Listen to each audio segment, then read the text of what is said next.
We provide you the platform to turn your dreams into reality. Give wings to your aspirations with KR Mangalam University. नमस्कार दोस्तों, आप देख रहे हैं जागरण जोश और मैं हूं आपके साथ सिमरन राजपाल। आपको लग रहा होगा कि कोविड तो अब खत्म हो गया है, राइट? लेकिन ऐसा नहीं है। अब आ गया है कोविड का JN.1 वेरिएंट। ये एक नया सब वेरिएंट है ओमिक्रॉन का और एशिया के कई देशों में कोविड केसेस में एकदम से जंप का रीजन बन गया है। तो चलिए आज की इस वीडियो में हम जानेंगे कि ये JN.1 वेरिएंट है क्या, किन कंट्रीज में ये सबसे ज्यादा फैल रहा है और आपको क्या करना चाहिए सेफ रहने के लिए। तो चलिए शुरू करते हैं। JN.1 वेरिएंट ओमिक्रॉन फैमिली से बिलोंग करता है। WHO ने इसे वेरिएंट ऑफ इंटरेस्ट बोला है, वेरिएंट ऑफ कंसर्न नहीं। ये डिफरेंस काफी इंपॉर्टेंट है। इसका मतलब है कि ये वेरिएंट स्प्रेड तो कर रहा है लेकिन अभी तक कुछ ऐसा नहीं मिला है जिससे ये लगे कि ये पहले के वेरिएंट से ज्यादा डेंजरस है।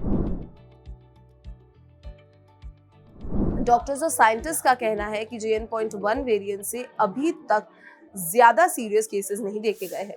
मतलब ये कि सिम्टम्स ज्यादा सीवियर नहीं हो रहे हैं, मोस्टली माइल्ड या मॉडरेट इलनेस ही देखने को मिल रही है। लेकिन फिर भी अथॉरिटीज अलर्ट हैं और मॉनिटरिंग लगातार चल रही है। तो चलिए एक नजर डालते हैं उन एशियन कंट्रीज पर जहां JN.1 वेरिएंट के केसेस सबसे ज्यादा बढ़ गए हैं। सबसे पहला है हांगकांग। यहाँ रेस्पिरेटरी सैंपल्स में सबसे ज्यादा कोविड पॉजिटिविटी देखी गई है पिछले एक साल में। फिर है सिंगापुर, केसेस में 28% का जंप है, हॉस्पिटल एडमिशंस भी 30% तक बढ़ गए हैं। फिर है थाईलैंड, केसेस एक वीक में डबल हो गए हैं, 33,000 से ज्यादातर बैंकॉक में। फिर है China, Covid positivity out patient emergency cases में 7.5% से 16.2% तक बढ़ गई है। और इंडिया में अभी तक सिर्फ 257 एक्टिव केसेस रिपोर्ट हुए हैं, लेकिन सिचुएशन को क्लोजली मॉनिटर किया जा रहा है।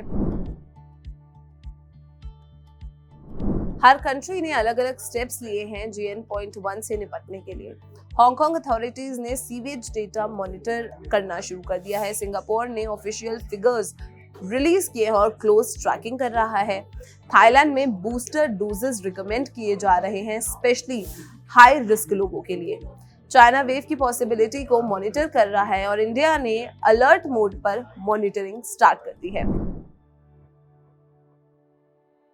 थाईलैंड से आए रिपोर्ट्स के मुताबिक नए केसेस मोस्टली 30 से 39 की एज ग्रुप में है, लेकिन इसका मतलब ये नहीं है कि बाकी लोग सेफ है। स्पेशली जिनकी इम्यूनिटी वीक है उनके लिए रिस्क ज्यादा ही है। एल्डरली, प्रेग्नेंट वुमेन और इम्यूनो कॉम्प्रोमाइज लोगों को स्पेशल केयर लेने की जरूरत है। वैक्सीनेशन अब भी सबसे पावरफुल टूल है कोविड से लड़ने का। जितने भी अफेक्टेड कंट्रीज हैं सब रिकमेंड कर रहे हैं कि हाई रिस्क लोग बूस्टर डोज जरूर लगवाएं।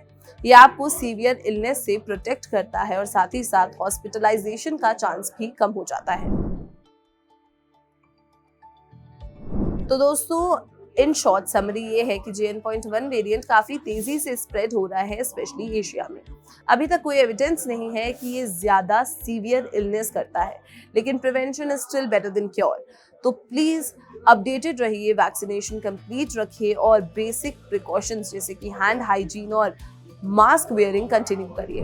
और अगर ये वीडियो पसंद आई हो तो इसे लाइक और शेयर करना बिल्कुल भी मत भूलिएगा। मिलते हैं अगले वीडियो में। नमस्कार।